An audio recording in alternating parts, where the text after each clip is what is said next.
रात के सन्नाटे में जीनिया अपने कमरे में बैठी रो रही थी।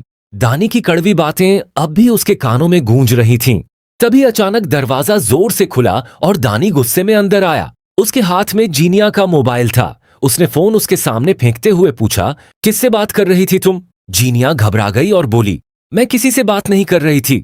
दानी ताने से हंसा, मुझे बेवकूफ मत समझो, तुम अब भी शहराम को भूल नहीं पाई। जीनिया ने कांपती आवाज में कहा, शहराम मेरी जिंदगी से जा चुका है। दानी उसके करीब आया और बोला, अगर मुझे दोबारा उस आदमी के करीब जाने की कोशिश दिखी तो तुम्हारी जिंदगी तबाह कर दूंगा।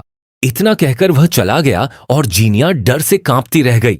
अगली सुबह सीरत बेगम रिश्तेदारों के सामने अपनी बेटी की खुशहाल शादी के किस्से सुना रही थी, जबकि हकीकत में जीनिया घर में कैद होकर रह गई थी। दानी ने नौकरों तक को उस पर नजर रखने का हुक्म दे दिया था। दूसरी तरफ शहराम अपनी पत्नी फरियाल और बच्चों के साथ सुकून भरी जिंदगी जीने की कोशिश कर रहा था। फरियाल ने कहा, जो दूसरों के लिए गड्ढा खोदता है एक दिन खुद उसमें गिरता है, फिर भी मुझे जीनिया पर तरस आता है। शहराम ने ठंडी सांस लेकर कहा, मैंने हमेशा उसे इज्जत दी, लेकिन उसने कभी उसकी कदर नहीं की।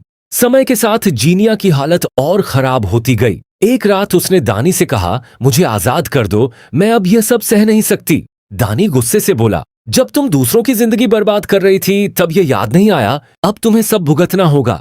उस रात जीनिया ने शहराम का नंबर मिलाने की कोशिश की, लेकिन आखिरी पल में फोन बंद कर दिया। उसे एहसास हो चुका था कि कुछ रिश्ते और जख्म कभी पूरी तरह ठीक नहीं होते। अगले दिन दानी उसे अपने दोस्तों की पार्टी में ले गया। वहां सब लोग हंस रहे थे, लेकिन जीनिया चुप बैठी रही। तभी दानी ने सबके सामने उसका मजाक उड़ाया। लोगों की हंसी सुनकर जीनिया की आंखें भर आईं, मगर उसने खुद को संभाल लिया।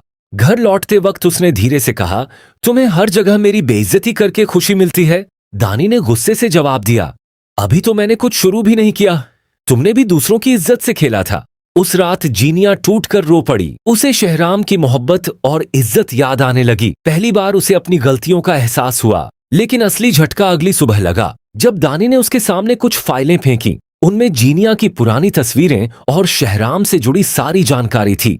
दानी ने ठंडे लहजे में कहा, अगर मेरे खिलाफ जाने की कोशिश की तो यह सब सोशल मीडिया पर डाल दूंगा।